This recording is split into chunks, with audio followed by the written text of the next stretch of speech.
Good morning students. बेटा last lecture में हमने जो किया था वो गॉस लॉ के एप्लीकेशन कर रहे थे, और उस गॉस लॉ के एप्लीकेशन में हमने जो किया था वो था कि electric field intensity at any point due to spherical shell, और वो कंडक्टिंग सेल था। अब जो नेक्स्ट है हमारा वो है due to spherical non conducting shell है बेटा, ठीक है ना। अब की बार क्या है, non conducting charged solid sphere. तो हमारा टॉपिक है electric field intensity, electric field intensity at any point due to spherical non conducting shell, ठीक है भाई। तो नेक्स्ट है हमारा electric field intensity at any point due to spherical non conducting shell. अब की बार नॉन कंडक्टिंग सेल की बजाय पूरा सॉलिड स्फीयर है भाई। सेल पे हमने कर चुके हैं solid sphere, non conducting sphere. Shell की बजाय स्फीयर वाला ले लेते हैं। सेल वाला तो हमने कर लिया, उसी के जैसा रहेगा। सेल वाला तो चार्ज सरफेस पे रहेगा, इनसाइड जीरो आ जाएगी, और आउटसाइड हमारा जो सरफेस पे सिग्मा बाई एप्सिलॉन नॉट, और आउटसाइड जो हमने अभी निकाली थी sigma R square divided by R epsilon naught R square, ठीक है। चलो अब देखते हैं। अब भाई जो सेल है हमारा, जो स्फीयर है वो सॉलिड है, नॉन कंडक्टिंग है। अब की बार अंदर से खोखला नहीं है, नॉन कंडक्टिंग है, सॉलिड स्फीयर है, ठीक है। पहले तो सेल था, अंदर से क्या था, खोखला था। अब की बार ये अंदर से खोखला नहीं है, सॉलिड है, नॉन कंडक्टिंग स्फीयर है, ठीक है। इस पे पॉजिटिव चार्ज है। अब जो ये पॉजिटिव चार्ज है नॉन कंडक्टिंग होने के कारण सरफेस पे बाहर की तरफ नहीं है, अंदर भी है इसके चार्ज, ठीक है। पहले तो क्या था, अंदर चार्ज था ही नहीं, सेल था अंदर, खोखला था, अंदर चार्ज था ही नहीं, सारा का सारा बाहर। अब नॉन कंडक्टिंग है और सॉलिड है, सॉलिड स्फीयर है, नॉन कंडक्टिंग है, तो जो चार्ज है वो इसके अंदर भी है, ठीक है। तो स्फीयर अब की बार हमारा कैसा है, सॉलिड स्फीयर है बेटा, non conducting solid sphere. Charge इसके अंदर भी है, बाहर बाहर नहीं, इसके अंदर भी चार्ज है। वही तीन जगहों पे हमें इलेक्ट्रिक फील्ड निकालनी है। कहाँ पे, आउटसाइड निकालनी है, सरफेस पे निकालनी है, और इनसाइड निकालनी है, ठीक है। चलो देखते हैं कैसे लिखोगे। Consider a non conducting solid sphere of radius capital R. इसकी रेडियस हमने क्या मान ली, कैपिटल आर मान ली भाई। जो ये रेडियस है क्या मान ली हमने, capital R, of radius capital R. तो इसकी रेडियस है कैपिटल आर, ठीक है। हैविंग चार्ज क्यू, चार्ज क्या है इसके ऊपर, क्यू चार्ज है, ठीक है। वी हैव टू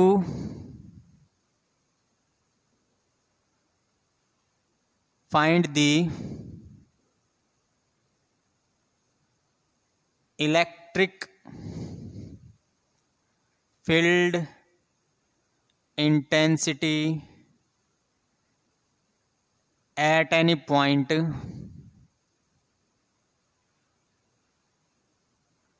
कहाँ कहाँ पे, inside surface and आउटसाइड, ठीक है भाई।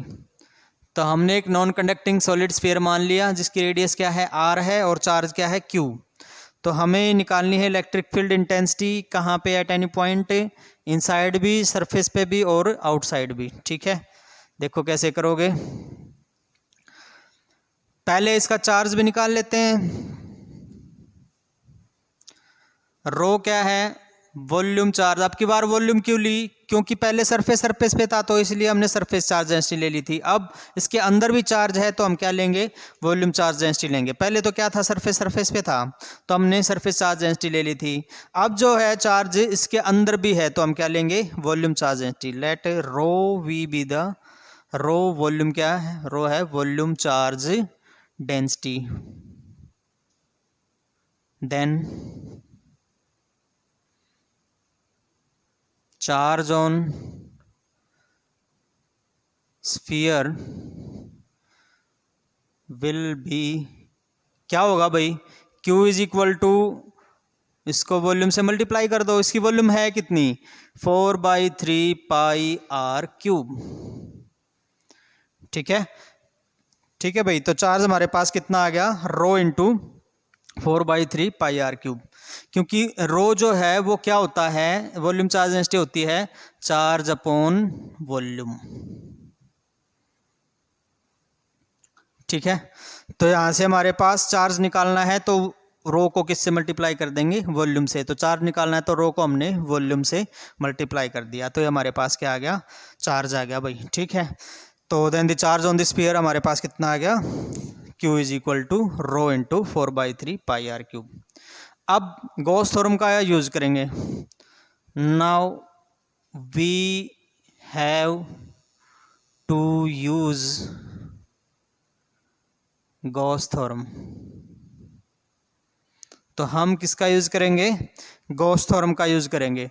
तो अकॉर्डिंग टू गॉस थ्योरम के अनुसार हमारे पास फाई ई की वैल्यू क्या है, Q/ε0, which implies EDS is equal to क्या आ जाएगा हमारे पास, Q/ε0 आ जाएगा। ठीक है, Q/ε0। ठीक है, चलो इसको इधर लिख लेते हैं, पहले इसका फिगर को कंप्लीट कर लेते हैं, फिर जगह जो मिलेगी उसमें लिख लेंगे। तो बेटा आउटसाइड निकालना है, आउटसाइड हमने पॉइंट P मान लिया। ठीक है, तो एक गॉसियन सरफेस मान लिया, और जो ये P पॉइंट है कितनी दूरी पे मान लिया, स्मॉल r दूरी पे मान लिया। यहाँ पे एक स्मॉल एरिया एलिमेंट मान लिया ds का नॉर्मल भी बाहर की तरफ और इलेक्ट्रिक फील्ड की डायरेक्शन भी यही। ठीक है, अब क्या निकालनी है, इलेक्ट्रिक फील्ड इंटेंसिटी निकालनी है, कहाँ पे, P पॉइंट पे।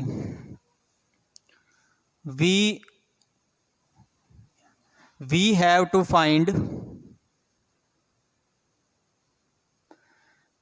electric field intensity at any point P at a distance r from the center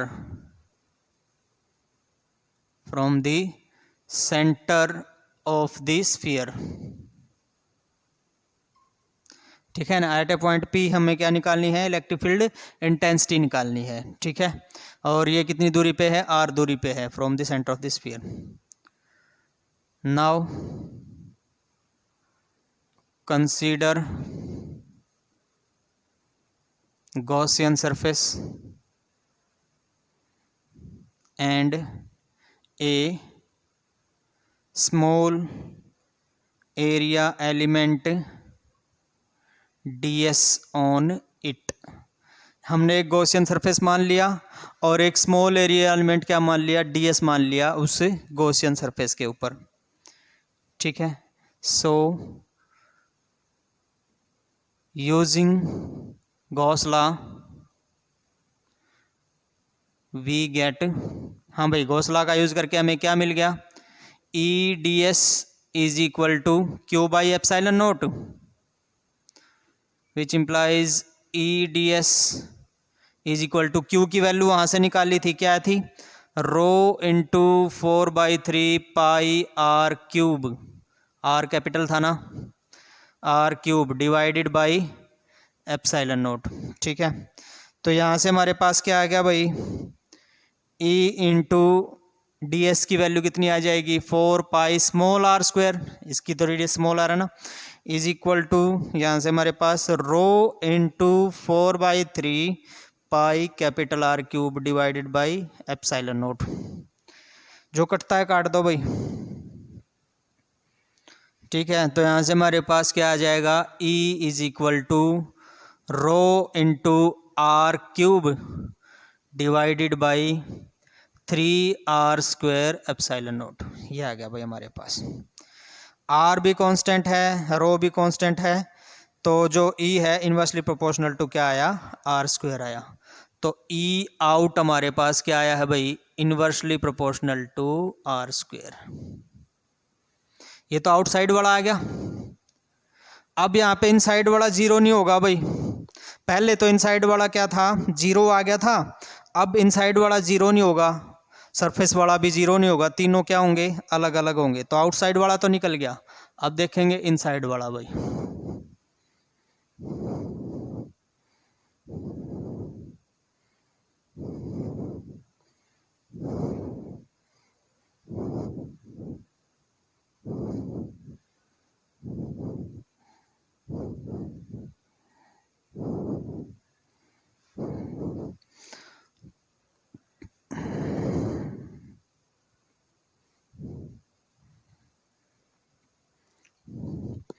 अब हम कौन सा निकालेंगे इनसाइड वाला निकालेंगे।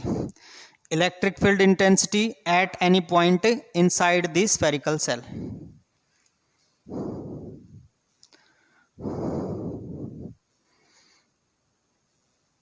इलेक्ट्रिक फील्ड इंटेंसिटी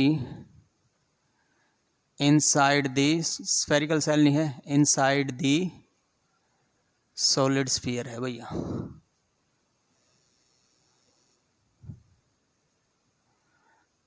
EI मान ली भाई हमने। ठीक है, तो अब की बार हम इनसाइड निकालेंगे।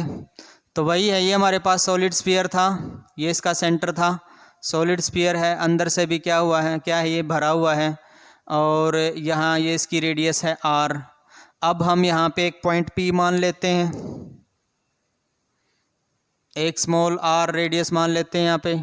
पहले वाले केस में तो जो स्मॉल r क्या था ग्रेटर देन था r से, इस केस में स्मॉल r क्या हो जाएगा लेस देन हो जाएगा। यहाँ पे वही स्मॉल एरिया एलिमेंट ds मान लिया, नॉर्मल वेक्टर हो गया। अब चार्ज यहाँ पे क्या है पॉजिटिव है, q डैश मान लो, तो इलेक्ट्रिक फील्ड की डायरेक्शन भी यही होगी। ठीक है, तो EI निकालनी है। EI is equal EI into ds।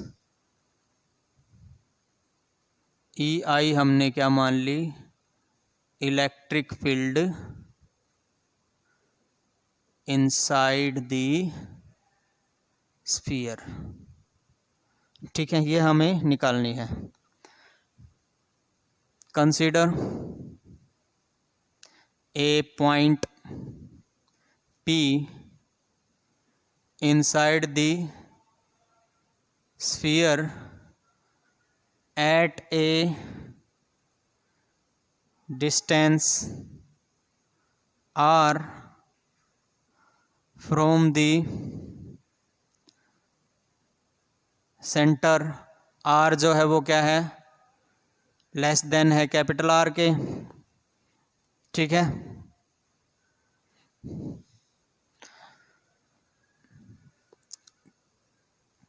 choose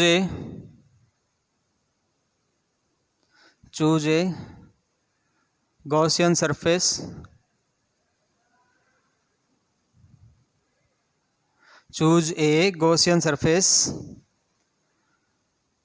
such that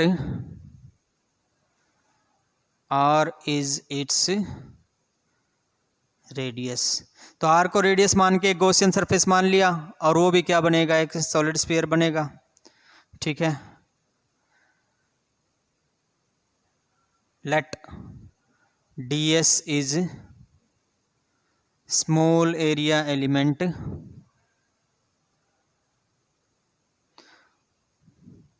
ठीक है, n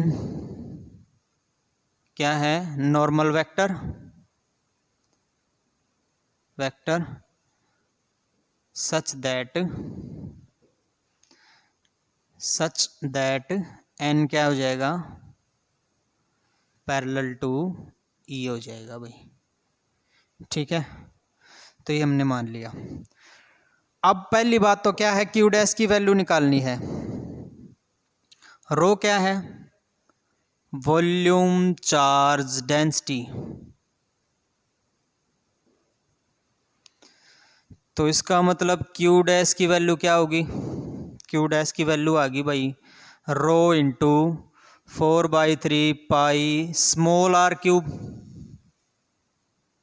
ठीक है, अंदर वाला चार्ज लगेगा, स्मॉल आर क्यूब लेना पड़ेगा।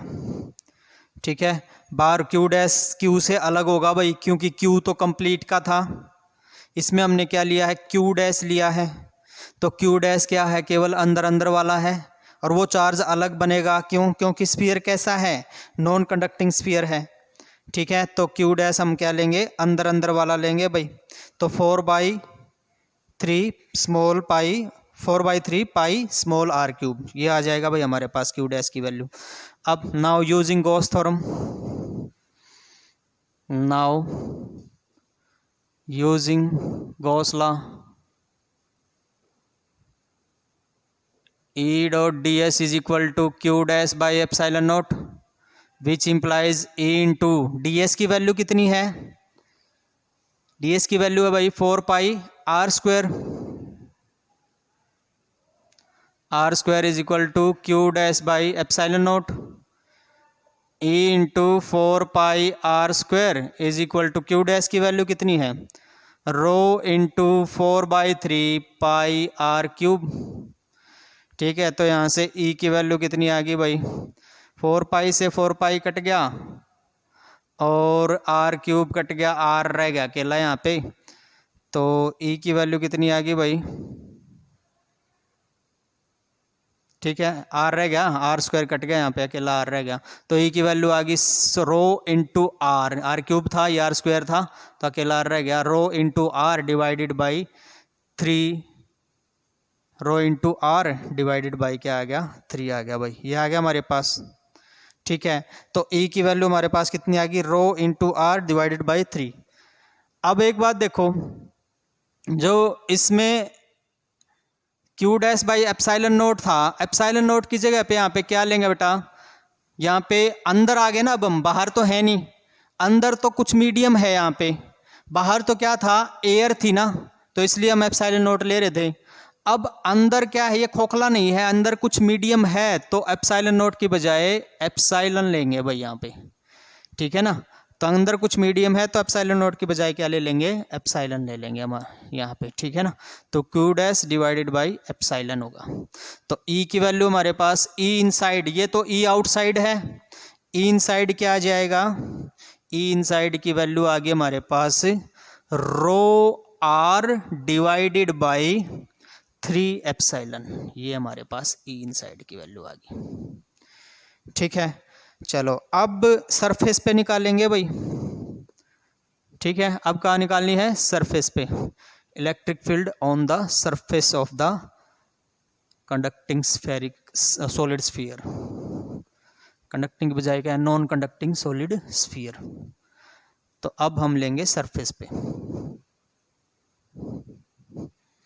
देखो फिर सरफेस पे क्या आएगी, ये आउटसाइड होगी, इनसाइड होगी, इनसाइड वाली क्या आई है, डायरेक्टली प्रोपोर्शनल टू आर आई है, ई आई क्या आई हमारे पास, directly proportional to small r. अब ऑन द सरफेस, तो सरफेस के लिए हम वही मान लेते हैं, जैसे ये हमारे पास क्या हो गया, सॉलिड स्फीयर हो गया, और ये इसकी रेडियस होगी क्या, कैपिटल आर, यहाँ पे एक पॉइंट मान लिया P, और वो P पॉइंट कितनी दूरी पे है, स्मॉल r दूरी पे है। यहाँ पे एक एरिया एलिमेंट मान लिया ds, ठीक है, नॉर्मल वेक्टर की भी और इलेक्ट्रिक फील्ड की भी यही डायरेक्शन होगी। ठीक है भाई, चलो ES electric field intensity at the surface of the shell. ठीक है, तो इलेक्ट्रिक फील्ड इंटेंसिटी निकालनी है at the surface of this shell, R is equal to R हो जाएगा। ठीक है भाई, सिंपल है सरफेस वाला भी उसी के जैसा। पहले Q की वैल्यू निकाल लो। Q की वैल्यू क्या हो जाएगी सरफेस के लिए, 4/3 रो इंटू 4/3 पाई R क्यूब। ठीक है, निकालो भाई। तो यहाँ से हमारे पास क्या आ गया भाई, यूजिंग गॉस लॉ,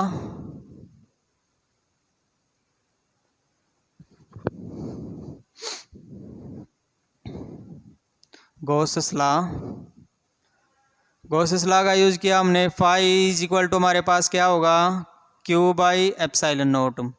तो यहाँ से हमारे पास E dot d s is equal to क्या आ गया भाई, q by epsilon naught. Q की value rho into 4/3 pi are cube epsilon naught. Epsilon naught की जगह पे यहाँ पे क्या आएगा, एप्सिलॉन आएगा, मीडियम है ना, एप्सिलॉन आ जाएगा, तो एप्सिलॉन। ठीक है, तो यहाँ से हमारे पास क्या आ गया, E into 4 pi R square is equal to rho into 4/3 pi are cube. ठीक है, जो कटता है काट दो भाई,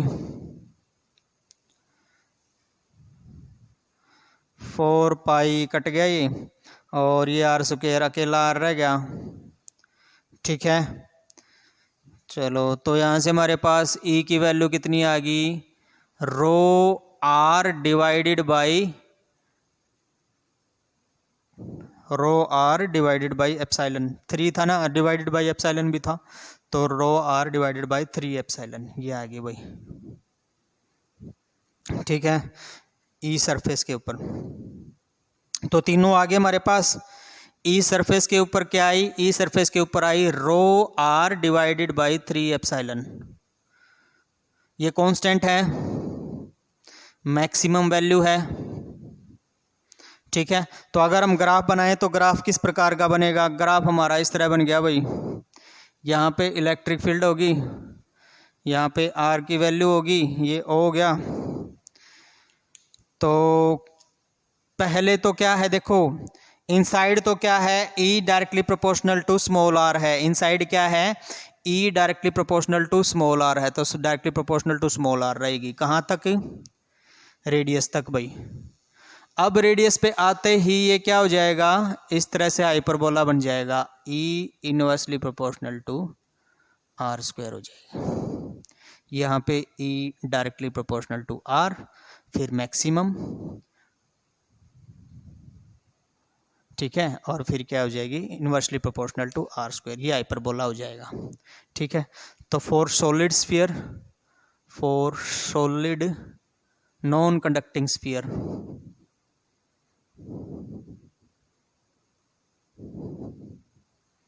ये हमारा क्या हो जाएगा, डायग्राम हो जाएगा। ठीक है, ये ग्राफ हो जाएगा इस तरह से।